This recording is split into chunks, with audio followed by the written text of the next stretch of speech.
ውድ ቻናላችን ቤተሰቦች እንኳን ወደ ቻናላችን በደህና መጣችሁ። አሁንም ሊቨርፑልን በተመለከቱ ዘገባዎች ተመልሼ መጥቻለሁ። በሳት የምንመለከታቸው የቀድሞ የሊቨርፑል ተጫዋች ሆኖ ጆን ሞልቢ የሊቨርፑል አመራሮች አሰልጣኝ ለመቀየር አልተዘጋጁም እያለን ይገኛል። በተጨማሪም ሊቨርፑሎች የ17 ዓመት ወጣት ተጫዋችን ማስፈረማቸውን አረጋግጧል።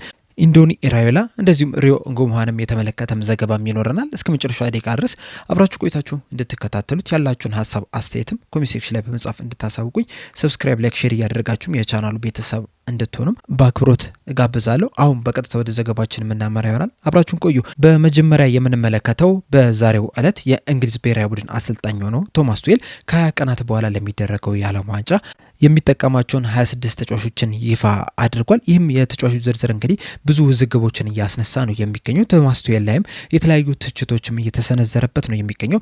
በተለይ ደግሞ የማጓየር እንደዚሁም የአደም ሞርተን ከዛ በተጨማሪም ደግሞ የነ ፊል ፎደንና የነ ፓልመር አለመካተት ብዙ ጥያቄዎችን እያስነሳ ነው የሚገኘው። እንደዚሁም የሪያል ማድሪድ ተጫዋች ሆነው ትሬንት አሌክሳንደር አርኖልድም በ26 ተጫዋቾች ስም ዝርዝር ውስጥም እንደሌለ ነው እየተነገረ የሚገኘው። ይህ ተጫዋች ከሊቨርፑል ለቆ ወደ ሪያል ማድሪድ ሲያቀና እንግዲህ የባላንዱር አሸናፊ እሆናለሁ በሚል ትልቅ ተስፋ ነበረ። ነገር ግን በዚህ ሰዓት ላይ እንግዲህ ለብሔራዊ ቡድንም መመረጥ ያልቻለ ተጫዋች ሆኗል። በእርግጥ አሁንም ጠባብ የሚባል እድል አለው። በተለይ ደግሞ ተጫዋቾች የሚጎዱ ከሆነ ምናልባትም ሊጠራው የሚችልበት እድል አለ።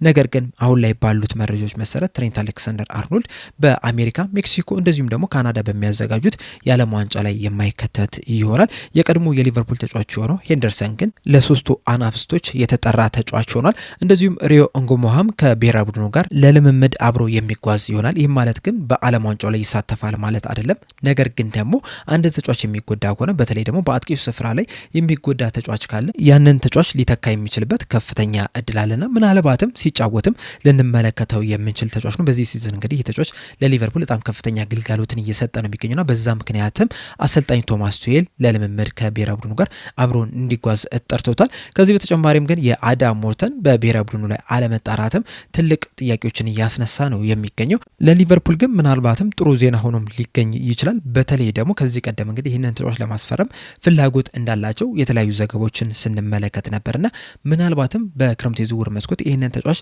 ለማስፈረም እንቅስቃሴ የሚያደርጉ ከሆነ ከቅድመ ውድድር ዝግጅት ጀምሮ አብሮ ከሊቨርፑል ጋር ትሬኒንጎችን ሊሰራ የሚችልበት እድል አለና ያም ደግሞ ለቀጣይ ዓመት ጥሩ እንቅስቃሴ እንዲያደርግ ይረዳዋል ተብሎ ይጠበቃልና ምናልባትም ሊቨርፑሎች የሚያስፈርሙት ከሆነ ከዚህ ውሳኔ ሊጠቀሙ የሚችሉበት እድል እንዳለም ነው እየተነገረ የሚገኘው። በመቀጠልም ጁሊያን ላውረስ የተባለው ጋዜጠኛ ከኤኤስፒኤን ጋር ያደረገውን ቆይታ ነው የምንመለከተው። በቆይቶም ስለ አንዶኒ ኢራዮላ የሰጠውም አስተያየት አለ። በሰጠውም አስተያየት አንዶኒ ኢራዮላ ከበርንማውዝ ጋር ሲዝኑ እንደተጠናቀቀ የሚለያይ ይሆናል። በዚህ ሰዓትም ከክለቡ ጋር መለያየቱ ትንሽ ያሳዝናል። በተለይ ደግሞ በርንማውዞች የሻምፒዮንስ ሊግ ተሳታፊ ለመሆን በጣም ተቃርቧል፣ እድል አላቸው። እንደዚሁም የሻምፒዮንስ ሊግ ተሳታፊ ባይሆኑ እንኳን ራሱ ለኢሮፓ ሊግ ማለፋቸውን አረጋግጧልና በዚህ ሰዓት በርንማውዝን መልቀቁ ትንሽ ያሳዝናል።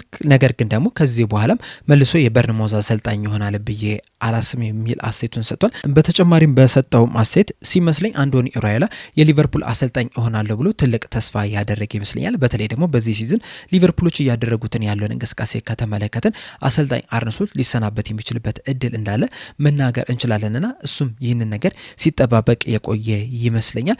በእርግጥ በዚህ ሰዓት ላይ አሰልጣኝ አርነ ስሎት ይባረራሉ ተብሎ አይጠበቅም። እንደዛም ቢሆንም ግን አንዶኒ ኢራዮላ በቀጣይ ሲዝን የመጀመሪያዎቹ ጨዋታዎች አካባቢ በአዲስ ክለብ ይመለሳል ብዬ አላስብም። ምናልባትም ትክክለኛው ጥያቄ እስኪቀርብለትም ድረስ ረዘም ላለ ጊዜ ወደ ስራ ላይመለስ የሚችልበትም ከፍተኛ እድል አለ እና ምናልባትም በዚህ መሀልም እንግዲህ ሊቨርፑሎችም አሰልጣኝ አርነ ስሎትም ሲያሰናበቱት ልንመለከት እንችላለን። በዛ ሰዓትም ደግሞ ለሊቨርፑል ቀዳሚ ተመራጭ አንዶኒ ኢራዮላ ይሆናል ተብሎ ይጠበቃልና እስከዛ ድረስም ለመጠበቅም ዝግጁ እንደሆነም ነው እየተነገረ ምናልባትም የሊቨርፑልም ባይሳካ ሌላ ትልቅ ክለብ ከበርንማውዝ የተሻለ ክለብም ጥያቄ እስኪያቀርብለት ድረስ ሊጠብቅ እንደሚችል ነው ጁሊያን ላውረንስ እየነገረን የሚገኘው።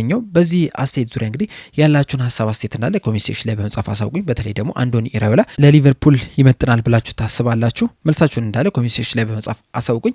በመቀጠልም የምንመለከተው ሊቨርፑሎች የ17 ዓመቱን ሳሙኤል ማርቲኔዝን ማስፈረማቸውን አረጋግጧል። ፋብሪዞ ሮማኖ እንደዚሁም ደግሞ ፖል ጆይስ ይዞት በወጡት ዘገባ መሰረት ሊቨርፑሎች ይህንን ተጫዋች ከአትሌቲኮ ናሲዮናል ከተባለው የኮሎምቢያ ክለብ ማስፈረማቸውን ይፋ አድርጓል። በእርግጥ ይህ ተጫዋች ገና 17 ዓመቱ ላይ ነው የሚገኘው። በዚህ ምክንያትም አሁን ላይ ቢያስፈርሙት እንኳን ራሱ በቀጥታ ወደ ሊቨርፑል የሚያቀና አይሆንም። ኤፕሪል 5 2027 ላይ ልክ 18 ዓመት ሲሞላው ግን ሊቨርፑልን መቀላቀል ይችላል። ይህ ማለትም እንግዲህ ለቀጣይ ሲዝን ሳይሆን ለ2027-28 የውድድር ዘመን ነው ሊቨርፑልን መቀላቀል የሚችለው። ሳሙኤል ማርቲኔዝ ገና 17 ዓመቱ ላይ ቢገኝም እንኳን ግን በጣም ምርጥ ብቃቱን እያስመለከተ እንደሆነ ነው እየተነገረ የሚገኘው። በተለይ ደግሞ በቅርቡ በተጠናቀቀውና ኮሎምቢያ ሻምፒዮን በሆነችበት የ17 ዓመት በታች ቡድን የሳውዝ አሜሪካን ሻምፒዮንሺፕ ጨዋታ ላይ ይህ ተጫዋች ድንቅ የሚባል እንቅስቃሴን ማድረግ ይችላል። እንደዚሁም ከብራዚል ጋር በተደረገው የግማሽ ፍጻሜ ጨዋታ ከአርጀንቲና ጋር በተደረገው የፍጻሜ ጨዋታ ላይም አሲስትም ማድረግ የሚቻለ ተጫዋች ነውና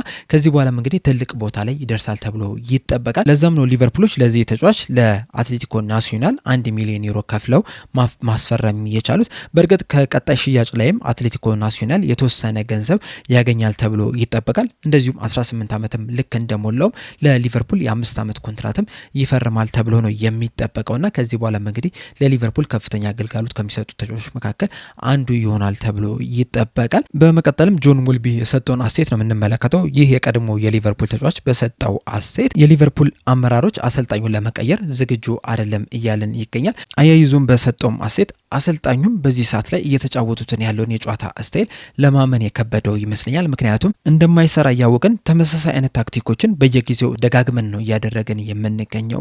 እናም ለተወሰነ ጊዜ ያህል ነገሮች እንደሚስተካከሉ ሲናገር ነበር። ነገር ግን እስካሁን ድረስ እንደተመለከትነው ከሆነ ምንም የተሻሻለ ነገር የለም፣ ምንም የተለወጠ ነገር የለም። አሁንም ተመሳሳይ ነገሮችን ነው እያደረግን የምንገኘው። በተለይ ከሊድስ ጨዋታ በፊት ሊቨርፑሎች ብዙ ጎሎች ሲቆጠርባቸው ነበር። እንደዚሁም ተጋጣሚ ቡድኖችም በቀላሉ የሊቨርፑልን መሀል አልፎ ሲሄዱ መመልከት ይችላል። እስከ ሊድስ ጨዋታ ድረስም እንግዲህ ምንም አይነት ነገር ለመለወጥ ጥረት አላደረገም። የሊድስ ጨዋታ አካባቢ ነገሮችን ቀይሮ ነበረ። በዛም ምክንያትም እንግዲህ በጣም ሶሊድ ሆነን ነበር፣ በቀላሉ ጎል የማይቆጠርብን ክለብ ሆነን ነበር። ነገር ግን ፐርፎርማንሱን ከተመለከታችሁ ግን በየቀኑ እየባሰበት ነው የመጣው። ምንም የሚያምር አጮትን አይደለም እየተጫወቱ የሚገኙት። እስካሁንም ምንም አይነትም መሻሻልንም እየተመለከተን አይደለም የምንገኘውና በዚህ ምክንያትም ደግሞ እንደ ሊቨርፑል ደጋፊነታችን ደስተኛ አይደለንም። እንደውም ሰሞኑን ምናልባትም የአሰልጣኝ ለውጥ አለ ሲባል ደጋፊዎቹ መነሳሳት ላይ ይታይባቸው ነበረ። ነገር ግን ደግሞ ደጋፊዎች አሰልጣኙ እንዲቀየሩ ቢፈልግም እንኳን ራሱ የሊቨርፑል አመራሮች ግን አሰልጣኙን ለመቀየር ዝግጁ አይደሉም። በእርግጥ አንዳንድ ሰዎች አሁንም ድረስ አሰልጣኝ አርነሱት ነገሮችን መቀየር ይችላሉ የሚል አስተያየትን እየሰማን የምንገኘው። እንደኔ ሀሳብ ግን ይሄ ነገር ትንሽ ጊዜው ያረፈደ ይመስለኛል። ከዚህ ቀደም ነበር ነገሮችን ለማስተካከል ጥረት ማድረግ የነበረባቸው እንጂ አሁን ላይ ጊዜው ያለፈ ይመስለኛል የሚል አስተያየቱን ሰጥቷል። እንደዚሁም መሐመድ ሳላ በጻፈው መልእክት ዙሪያም በሰጠውም አስተያየት በእርግጥ በዚህ ሰዓት መናገሩ ትክክል ላይሆን ይችላል። ነገር ግን ደግሞ እያንዳንዱ መሐመድ ሳላ የተናገራቸው ነገሮች ደግሞ ስህተት አለባቸውም ብዬ አላስብም። ትክክለኛ ነገር ነው የተናገረው። በተጨማሪም ደግሞ መሐመድ ሳላ ከዚህ ንግግሩ ምንም የሚጠቀመው ነገር የለም። ምክንያቱም ሲዝኑ እንደተጠናቀቀ ከሊቨርፑል ጋር የሚለያይ ይሆናል። ነገር ግን ደግሞ ለሚቀሩ ተጫዋቾች ድምጽ ልሁን ብሎ ሊሆን ይችላል። እንደዚሁም ደግሞ በሊቨርፑል መልበሻ ክፍል ውስጥም ስላሉት ነገሮችም በግልጽ ለመናገርም አስቦ ሊሆን ይችላል። በአጠቃላይ ግን በሰጠው አስተያየት ላይ ምንም አይነት ተቃውሞ የለኝም የሚል አስተያየቱን ሰጥቷል። እንደዚሁም በአንዶኒ ኢራኦላ ዙሪያ በሰጠውም አስተያየት ይህ አሰልጣኝ ወደ ሊቨርፑል ቢመጣ ያን ያህል አይከፋኝም። በተለይ ደግሞ በበርንማውዝ እያሳየው ያለውን እንቅስቃሴ በሊቨርፑል የሚደግም ከሆነ የተሻለ አሰልጣኝ ሊሆን ይችላል። ምናልባትም ምርጡም አሰልጣኝ ሊሆን የሚችልበትም እድል አለው የሚል አስተያየትን ሰጥቷል። በአጠቃላይ እንግዲህ ጆን ሞልቢ የሰጡት አስተያየት ይህንን ይመስል ነበር። በዚህ በሰጡት አስተያየቱ ዙሪያ ያላችሁን ሀሳብ እንዳለ ኮሜንት ሴክሽን ላይ በመጻፍ አሳውቁኝ። እንደዚሁም በሌሎችም የሊቨርፑል ጉዳዮች ዙሪያ የምትሰጡት አስተያየትም ካለ መናገር የምትፈልጉት ነገር ካለ እንደዚሁም ደግሞ ከዚህ በኋላ መነሳት አለባቸው ብላችሁ የምታስቡት ነጥብም ካለ እዛው ኮሜንት ሴክሽን ላይ በመጻፍ አሳውቁኝ። ለአሁን ግን እኔ እዚህ ላይ አበቃው። እስከ መጨረሻው ደቂቃ ድረስ ስለተከታተላችሁን ከልብ አመሰግናለሁ። በቀጣይ በሌላ እስከምንገናኝ ድረስ ግን ሰብስክራይብ፣ ላይክ፣ ሼር ማድረግ እንዳትረሱ። ቸር ያቆየን።